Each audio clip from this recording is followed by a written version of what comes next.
नमस्कार मित्रों, हमारी YouTube चैनल ज्योतिष डिवाइन एस्ट्रोलॉजी में आपका बहुत बहुत स्वागत है। ज्योतिष सीखने की श्रृंखला में एक नई वीडियो आपके लिए लाए हैं। इसमें हम आपको बताएंगे कि इन नवग्रहों का आपस में संबंध कैसा रहता है।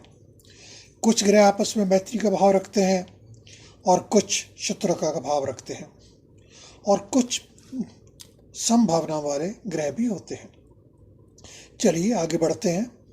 सर्वप्रथम भगवान सूर्य नारायण को नमस्कार करते हैं और इन्हीं की बात से आरंभ करते हैं। दोस्तों, सूर्य ग्रह के 3 परम मित्र ग्रह हैं।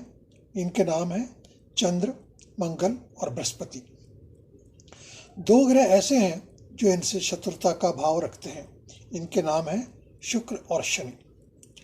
बुध ग्रह सूर्य ग्रह के साथ न्यूट्रल रखते हैं, समभाव रखते हैं। नंबर 2 पे हम बात करते हैं चंद्र ग्रह की। सूर्य और बुध ग्रह इनके पक्के मित्र हैं। चंद्र ग्रह किसी भी ग्रह से शत्रुता नहीं रखते, इनकी यही विशेषता है। नंबर 3 पे हम बात करते हैं मंगल ग्रह की। इन्हें कुजा के नाम से भी जाना जाता है। इनके परम मित्र ग्रह 3 हैं, जिनके नाम हैं सूर्य, चंद्रमा और बृहस्पति। मंगल ग्रह बुध से शत्रुता रखते हैं। शुक्र और शनि के साथ ये समभाव रखते हैं। नंबर 4 पे हम बुध ग्रह का वर्णन करते हैं।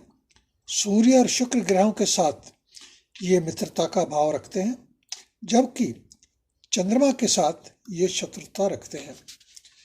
मंगल, गुरु और शनि के साथ ये समता का भाव रखते हैं। आगे बढ़ते हैं। नंबर 5 पर हम बृहस्पति जी की बात करते हैं। सूर्य, चंद्रमा और मंगल इनके परम मित्र हैं, जबकि बुध और शुक्र से तो इनकी लगभग अनबन ही रहती है। इसके अलावा शनि ग्रह के साथ ये समभाव रखते हैं। आगे बढ़ते हैं, बात करते हैं शुक्र ग्रह की।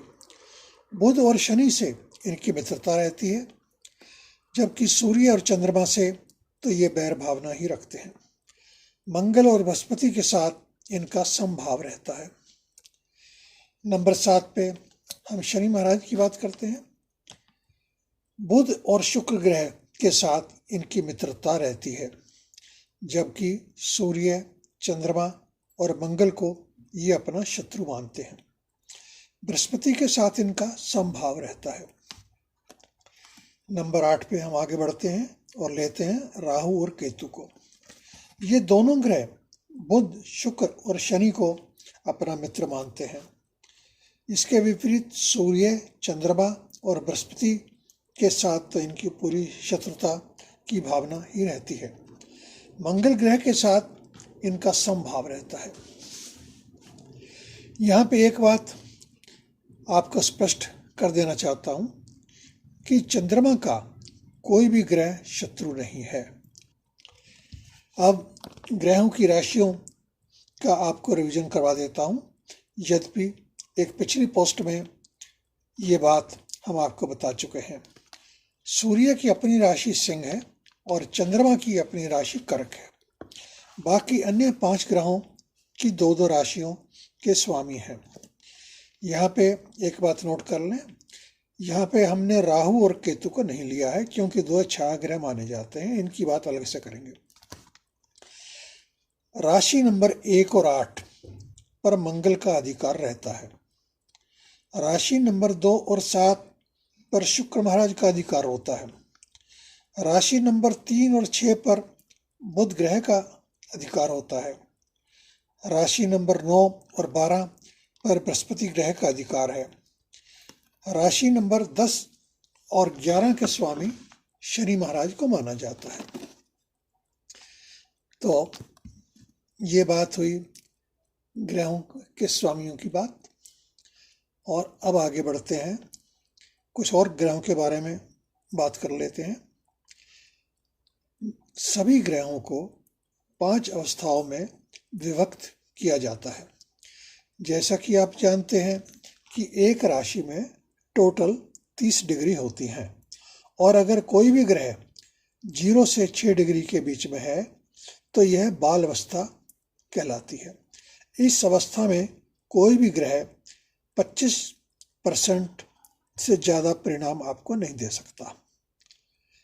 अच्छा या बुरा जैसा भी हो उसी हिसाब से ग्रह अपना फल देता है। अब आगे बढ़ते हैं दूसरी कैटेगरी की। अगर किसी भी ग्रह की डिग्री आपकी कुंडली में 6 से 12 तक है तो ग्रह की अवस्था को कुमार माना जाता है।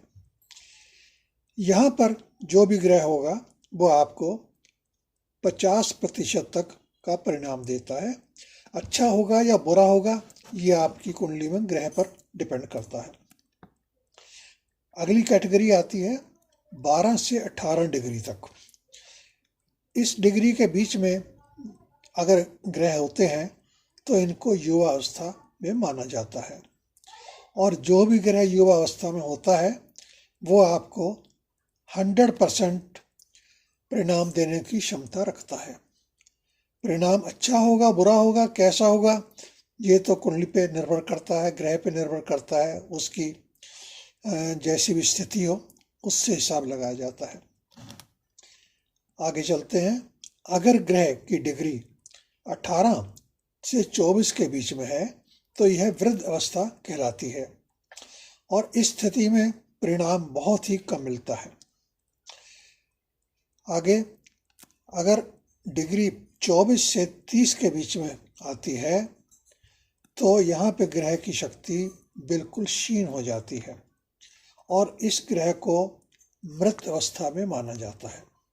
इस तरह का ग्रह आपको किसी भी प्रकार का फल, चाहे वो अच्छा है या बुरा है, देने की सामर्थ्य नहीं रखता। तो मित्रों, ये थी आज की पोस्ट में आपसे ग्रहों के बारे में, उनकी बेहतरी के बारे में और डिग्री के बारे में कुछ बातें आपसे की। अब मैं इस पोस्ट को यहाँ बंद करना चाहता हूँ। आपको यह पोस्ट कैसी लगी? आपके कमेंट्स का हमें हमेशा इंतजार रहता है। आप शायद प्रसन्न रहें, व्यस्त रहें और मस्त रहें। हम शायद आपके कुशल मंगल की कामना करते हैं।